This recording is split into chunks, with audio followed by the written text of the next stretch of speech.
As a collective, these characteristics are not consistent with the virtues that we hold dear at this institution. As Gamecocks and as Americans, we all understand the power of symbols. To a Clemson fan, a Gamecock represents a rival, whereas to all proud Gamecocks, we lift our hands and we say forever to thee.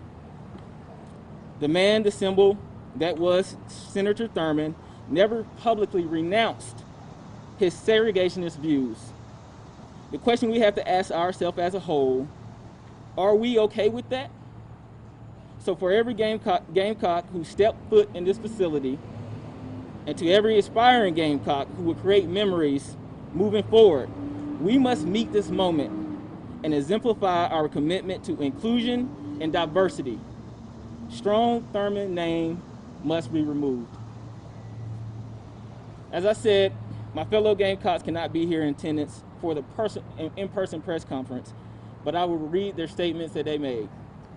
Chesley Cress, the reigning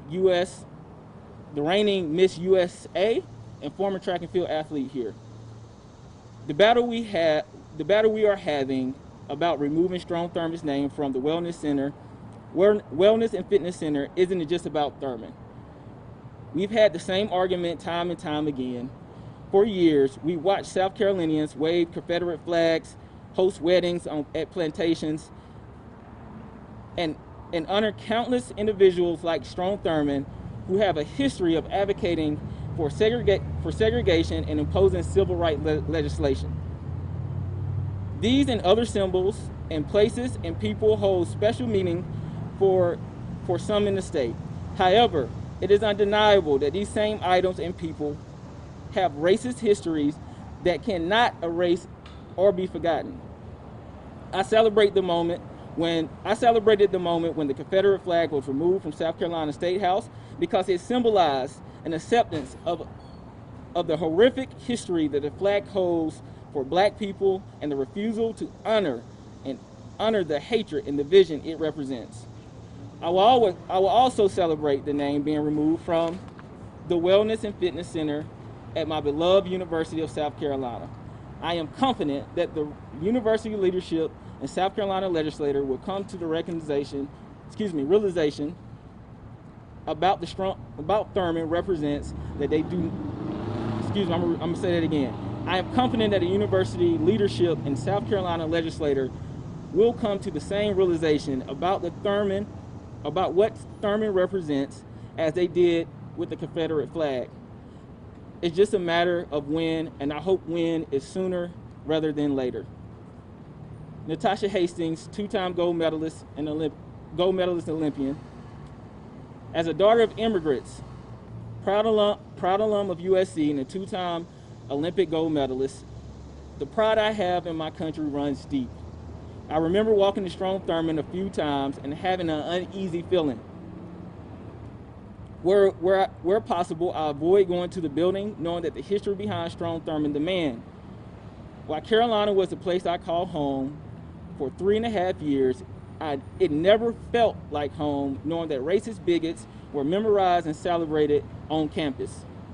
I know my fellow black student also felt this way. I hope that we can change for the current and future students of all backgrounds, as every student has the right to feel celebrated and welcome on campus they call home. Removing Senator Thurmond's name is a great step of achieving these goals. Marcus Lattimore. We have passed the threshold of awareness when it comes to blatant injustice against black people in America. We can no longer be plagued by the past and celebrate those ideas that's represented division and inequality. I support the removal of the name not because I have a personal vendetta with Mr. Thurmond, but for the future generation of students who attend this amazing university. Dunn Staley is here with us, and she had a quote on this as well. I'll read her statement. Removing Strom Thurmond's name breaks down another racial divide in our university. It creates a better experience for current students. The fact that students of color will no longer have to use recreational and wellness facility named in honor of a man who valued segregation is a giant step toward unity. The removal, as it demonstrates to the family who once lived and worked on these grounds upon which the buildings stand, that we as the university community will not honor racist individuals. With that, I will pause and I will take questions from the press. What should the building be named instead? Any suggestions? We have suggestions, but we want to be mindful of what the President Commission is doing and not overstep them. We'll be working with them to recommend the names that we have on our list, but again, we do not want to step in front of them in the work that they're doing. We appreciate what President Caslin is doing, as well as President Pastides and the rest of the folks on that commission, so we're honoring that. And that you still have to deal with the Heritage Act, even if they decide, hey, let's take the name off. Why do you feel that this is the point in time when this can happen? Yeah, it's always important. It's never the wrong time to do the right thing. And obviously, in light of all the civil unrest that we have in this country and the division that we have, and people speaking up earlier this summer saying that they wanted to see this name come down. You know, this is a university that is inclusive and diverse, and in our creed, Carolina Creed, we say that we must be open to other people's opinions and differences. And so if we don't take it down when the voices has been so loud that it must come down, then we're not doing our jobs. So no time is better than the present. I know we got to get through the Heritage Act, but I'm sure and I'm confident that we will do exactly that because it's the right thing to do. I'm sure this isn't the first time you spoke with President Caslin about this issue at hand. Talk to us about your previous conversations with the president and how confident you are that today's conversation will help you more than it did.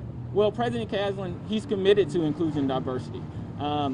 As you see through the strategic plan they have placed forth, they're looking to get the population of this university reflective of the population of this state. He also hired the first black provost, Dr. William Tate. And he's not only the first here at this university, but he's the first in the SEC. That is significant. In addition to that, Dr. Julian Williams is, we moved that inclusion diversity from reporting to the provost to being a vice president to where now he is reporting directly to President Caslin. So he is committed to these things and he wants to see it move forward and he respects the voice of student athletes and what we bring to the table.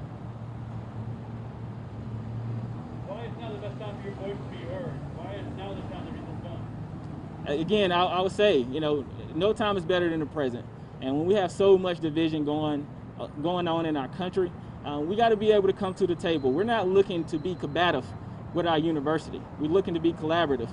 That's why we're going and meeting with the commission, having a real conversation, real thoughtful conversation, a memo that we released to the public as well, by not only renaming this building and other buildings, but looking at how we can be more unified moving forward. You know, looking at student athlete benefits and how we can get more equity there. We know all the challenges that we have from that perspective, and we want to represent those as well.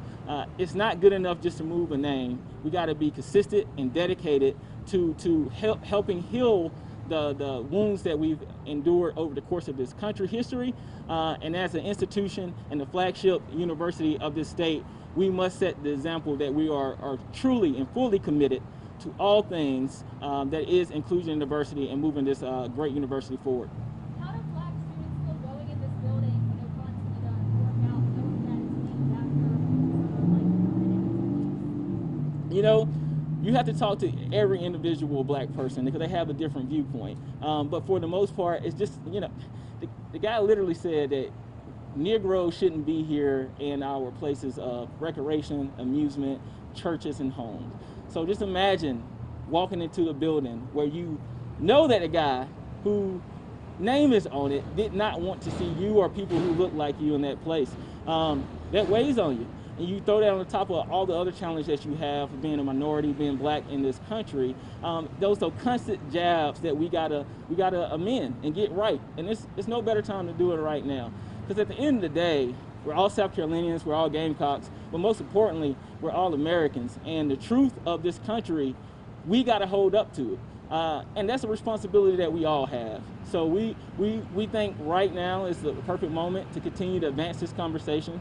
As student athletes, we are held accountable every single day, whether that's the eye in the sky, whether that's the coaches, whether that's your teachers, whether that's your friends, whether that's your parents, whether that's the press. Your actions is constantly scrutinized, and it's incumbent upon us to do the same thing to the institution that we love dearly. We want this to be greater. We want to set the example as we move forward that South Carolina Gamecocks loves everyone, and we can be the great institution that we all love and say forever to be too.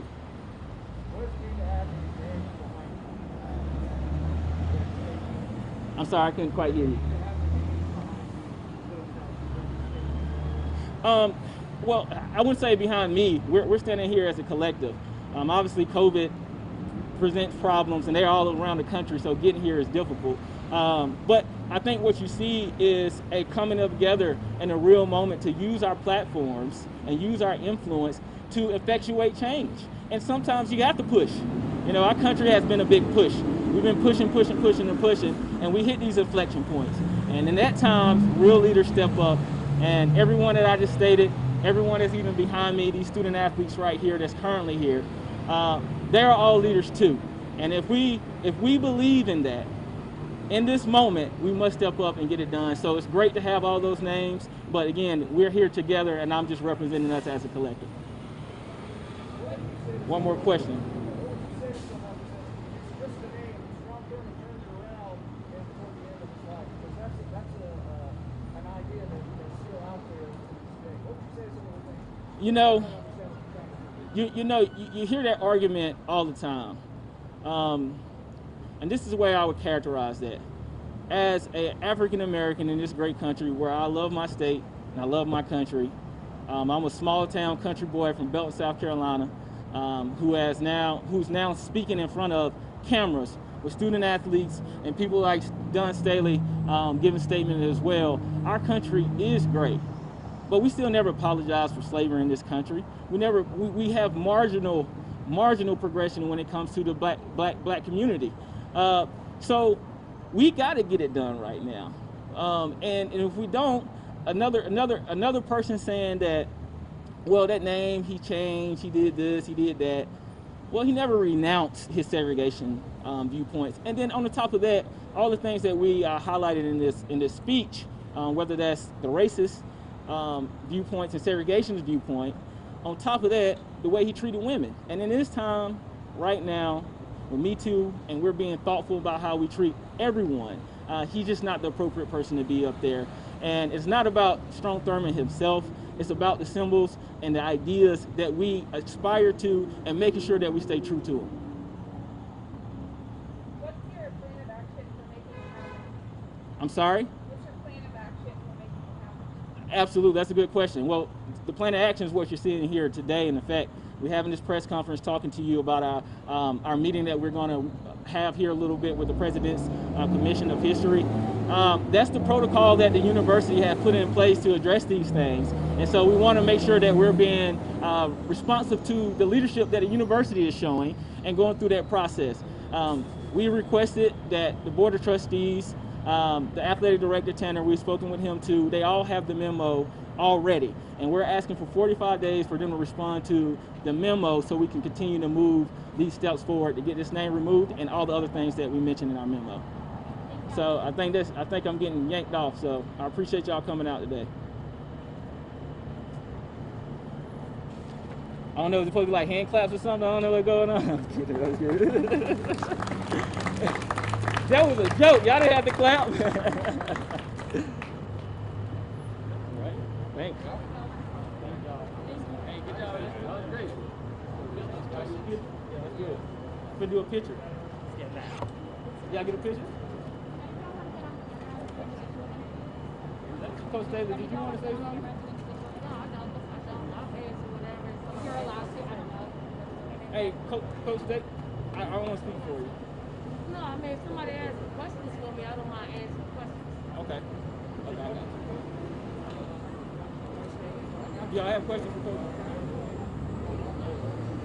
Y'all got questions? They have questions. Yeah. Okay, all right, let's do it.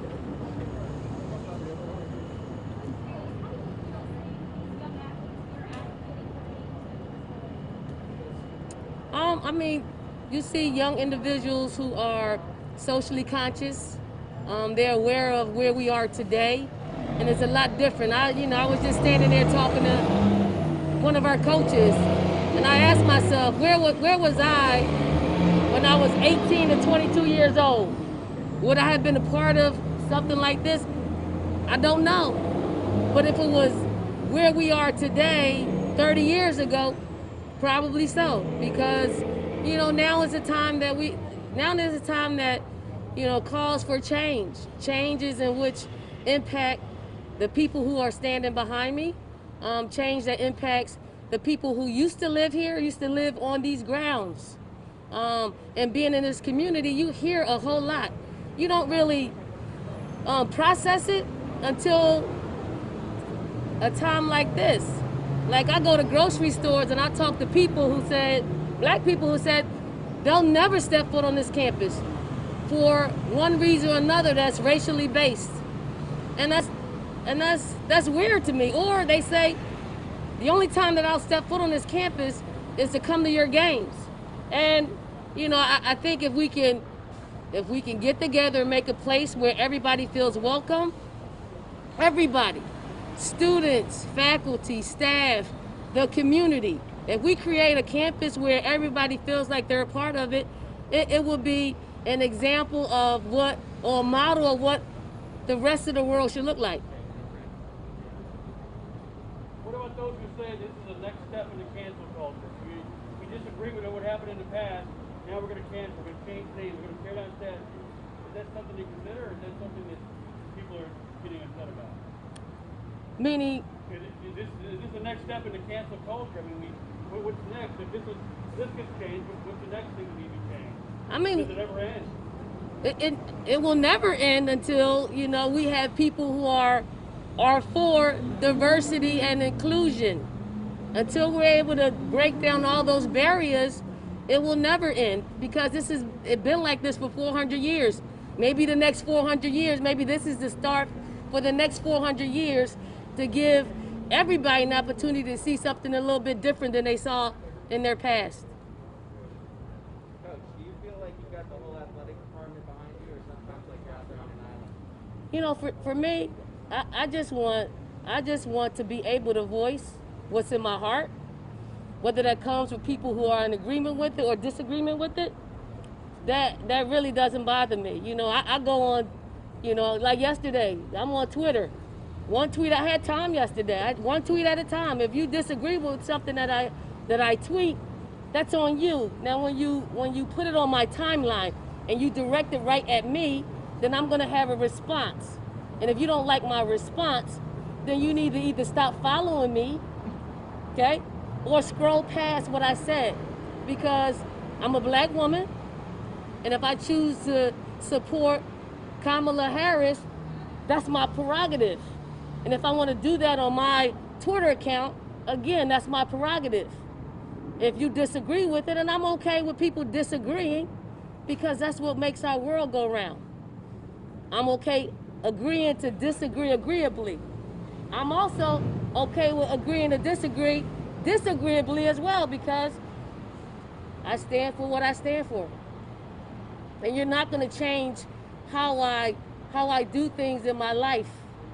I think now is the time, and the world that we live in today. If you don't say something, then you're a part of creating, what we're all standing here. What we're all standing here for. You're a part of building that up, and we're a part of tearing that down and building up something different that includes every single person, and every single person that's varies in color, ethnicities, all of it. So I'm not here to seek support from anybody. I'm here because my heart says, this is something that is divisive. Coach, you spoke about talking to members of the community and being surprised at how they say they don't want to come on campus. What's it been like working with people who are here? A lot of people on your team have been young women of color, such as yourself. What's it been like? What have you kind of heard from them while you've been working with them through the years about stuff like Strom Thurmond? Well, I mean, they really haven't, this is really the first year that we've had something like this occur. And I think a lot of it stems from, George Floyd and seeing him murdered in the way that he was murdered, because it took out all the imagination. Sometimes when you hear somebody's being murdered, you know, there's something in your imagination that won't let you believe that that took place the way that is reported. But when you see it with your own eyes, it leads to something else. And I mean, Letitia, Amir, she's been one that's steadfast on change, steadfast on making sure that her voice is heard in so many different ways. So, part of me is here to support Mo, to support the cause, but also support Letitia for standing up. I mean, she's been tirelessly working behind the scenes for change, and if I can be her support system, I want to be that for her. Haley, can we just talk about the current campus climate right now? This dialogue against racial injustice is across the country. Bringing it here to South Carolina, you guys are all asking for this to take it off. You guys are fired up. Talk to me about what you're feeling right now with the current climate here. Well, I think we have to strike when the iron's hot. The iron is hot right now. I don't think young people, whether we're on this campus or anywhere else, they're not going to let it die down. I think this is the time that we need to, have an incredible amount of stamina to continue these uncomfortable conversations, because they're uncomfortable to some, but they're conversations that need to be had. And, should we have more people out here? Probably, but for one reason or another, they may not have been able to come. And we'll have people who will disagree with what's happening here today. Let's all get in the room. Let's talk about why we feel the way we feel and why you feel the way you feel. And maybe if we can have those conversations instead of hiding behind 280 characters on Twitter, or hiding behind pictures that, trolls. They won't put their names up. They won't stand behind what they believe in, and they'll use these pseudo names. I'm all for just looking at people's eyes and talking to them. That's what I'm used to. I'm not used to just hiding behind, my thumbs. But when I do use my thumbs, I use it in a way in which strikes my heart dearly. Obviously, you have a very strong voice, not only in the athletic department here, but in the university as a whole, both locally and nationally as well. Do you want to use that voice and that influence in a leadership role in this, or do you kind of want to let the student body kind of take the lead on this and use it as more as a supportive role? Well, right now I'm here in a supportive role, but I have not shied away from expressing how I feel to administrators. I haven't, and I haven't shied away from expressing how I feel in other forms. I'm standing here with them for change. I believe in I'm supporting what they believe in, because change needs to happen. If somebody or anybody creates a division amongst people on this campus, then they got to go. I mean, it shouldn't be a part of, everybody's daily walk of life.